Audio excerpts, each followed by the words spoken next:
Check this out. Lupe Fiasco delivered a strong contender for Verse of the Year. It's all happening. Status selector. Now, Fiasco fanatics have become accustomed to largely conceptual offerings in Lupe's top-tier catalog. In that sense, his latest release, Drill Music in Zion, feels like a break from convention. For starters, Lupe wrote and recorded the album in 3 days on a $100 USB microphone. I'm not making this up. In August 2021, Lu took to Twitter to announce he was challenging himself to make an album in 1 day. It took him 2 days longer than expected, still incredible. Now, possibly as a byproduct, this one doesn't feel like Food and Liquor, or The Cool, or Drogas Wave, or Tetsuo and You. It doesn't feel like there's an overarching primary concept baked into the music. It doesn't feel as stadium ready as Lasers, for example, nor does it feel as overtly political as Food and Liquor 2. This one is much more streamlined sonically and entirely produced by longtime collaborator Soundtrack.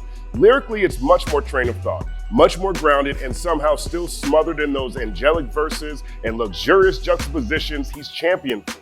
Autobotto is immaculate, for example. It's really the only true trappy detour from this jazzy soundscape. Lupe kicks a double-time flow on the inherent contradictions within gang life, then closes the second verse by turning the lens onto himself. Here's a clip. Wanted credit, used to sweat it like show clothes. Now I don't even know who wrote those. Maybe my ghost knows, but we both cold. I used to write on my ghost flows, wrote each other solos. Now the nigga say he want co-pros, money from the shows and rights to the logo. Do you want a lawyer? No ho. I defend myself in court. This is sport. I get sick. Era. Flow so cold, man. Flow so cold. Now this one harkens back to Mean and Vicious off his 1st and 15th mixtape, where he personifies his verses, then depicts them battling each other. On this one, he's talking to himself. He's talking to one of his alter egos and talking about how he used to be concerned about receiving credit, but now his alter ego is seeking co-productions and merchandising residuals. Do you want a lawyer? No ho, I defend myself in court. Is this the Verse of the Year contender that I alluded to in the beginning? No, but it's too dope not to mention. Precious Things, track 4, is another example of Lupe Fiasco's patented simple complexity. It's about how his hands, these precious things, turn against him. It's another extended metaphor about himself, but each of the 3 verses use hand signals to explain the conflict. Check this out. I swear my hands were pure. I gave them manicures, he said. Became my adversaries, became my saboteurs. Then later, we were hand in hand. All state, pinky speaker, thumb receiver, how we used to call mate.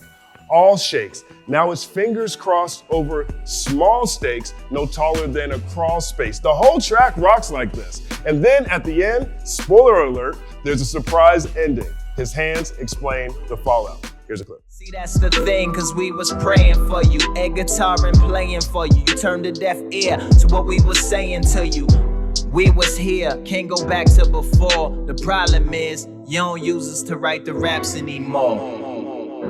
The problem is you don't use us to write the raps anymore. This is why when people say Lupe Fiasco is too complicated, I don't agree, but I understand because yes, he has a bunch of dumb it downs in his catalog, but he also has a whole bunch of he say, she says. Precious Things is in that category. There isn't some gargantuan word count or 6-syllable words anywhere in this. It's simple, it's clever, and it's effortlessly thoughtful. And that line at the end where he says he doesn't use his hands to write his raps anymore, I believe him. Check this out. Lupe has a series called Rhyme Shop on Clubhouse where he walks the audience through how he crafts verses. That's where this Mobb Deep freestyle came from. That's me in the thumbnail. He made that track in an hour or so, including breaks for questions and explanations. He showed us how he starts with a prompt, maybe it's a magazine cover, maybe it's an idea.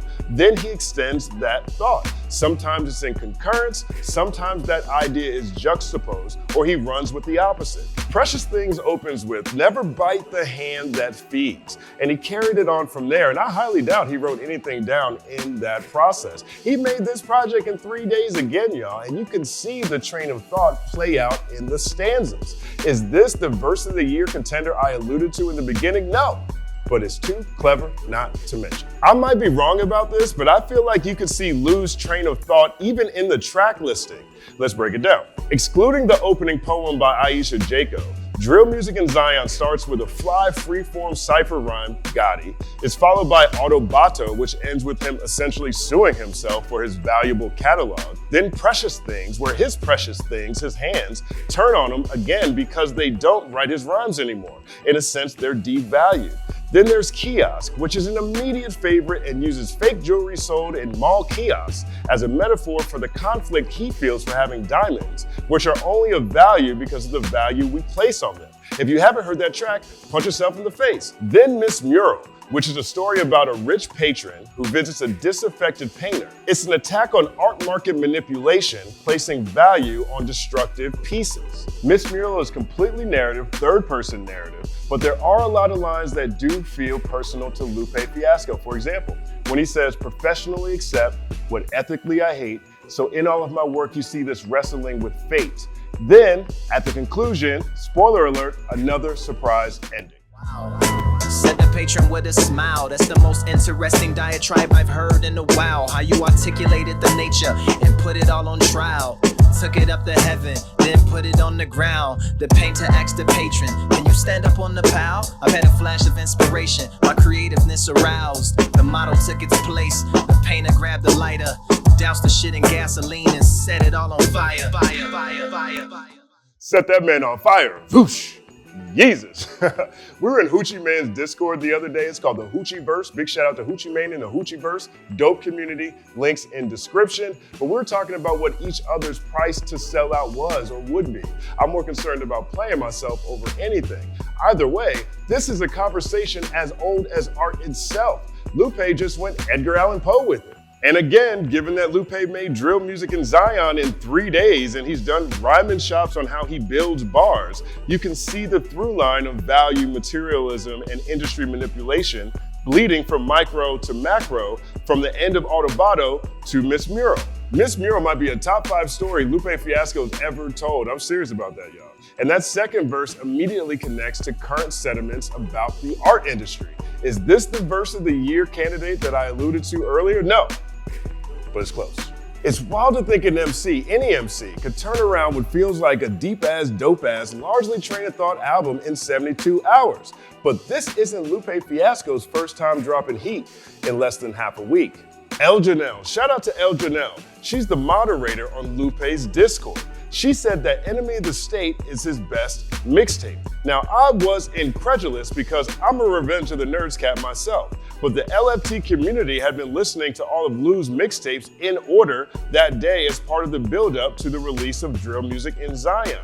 Hearing them again, in order for the first time in a long time, forced me to concede. El Janelle is 100% correct.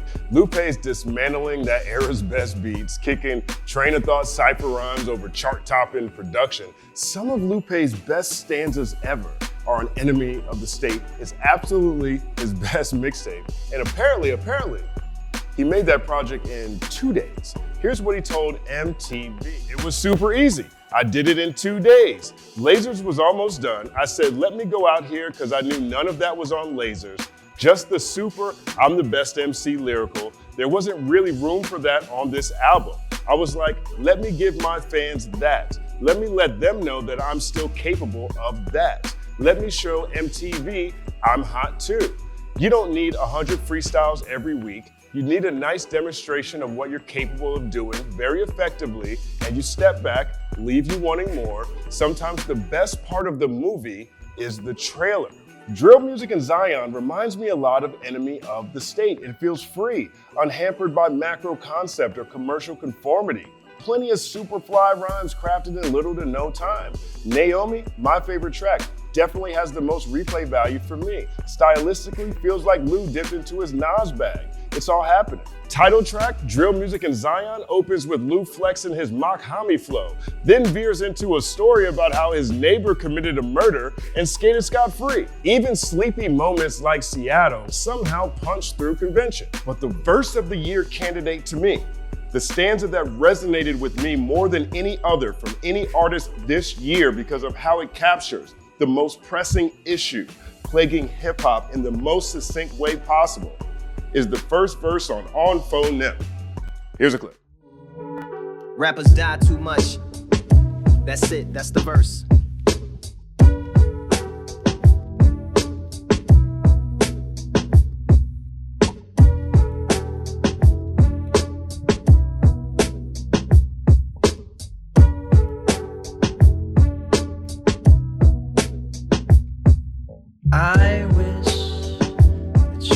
lying to me. Oh,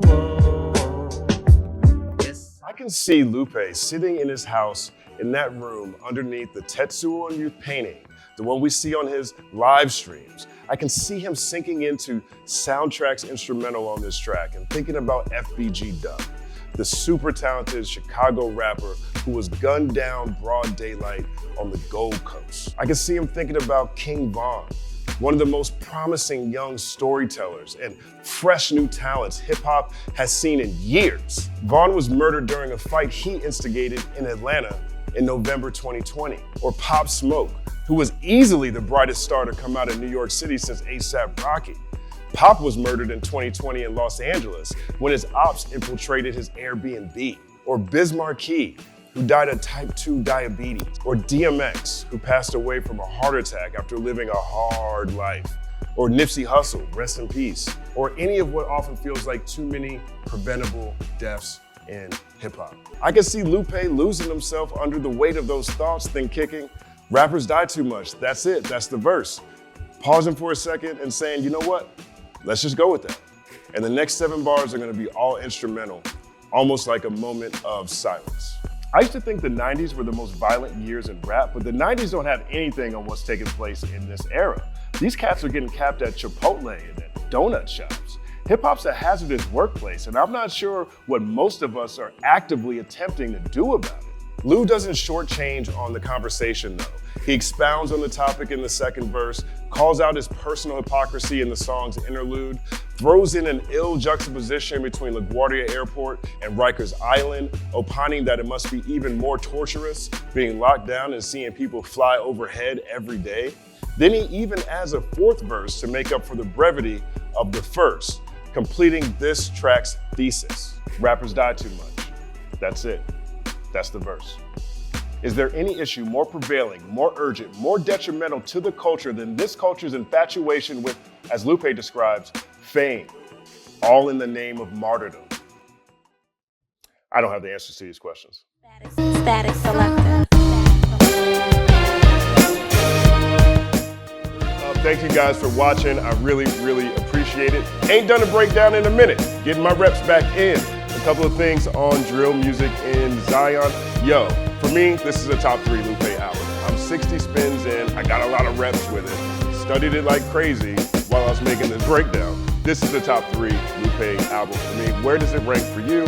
Let me know. Also, one point about why I picked that verse of the year. I always hear people talk about how streaming revenue is like the biggest problem in music. How big problem in hip hop, people don't respect the culture, or they don't care about the craft, or they don't value bars, or they don't value creativity, or how everything sounds the same. All these different things I always see across my timeline, I always hear in conversations that I'm having. I don't know what's more urgent than how rappers die too much. So that's why I picked that for verse of the year. What's your verse of the year? Let me know. Also, is it time for my Lupe GOAT piece? 2 incredible projects made in less than half a week? Let me know in the comment section as well. I'm Justin Hunt. Follow the company man on everything. Like and subscribe to the channel. And as always,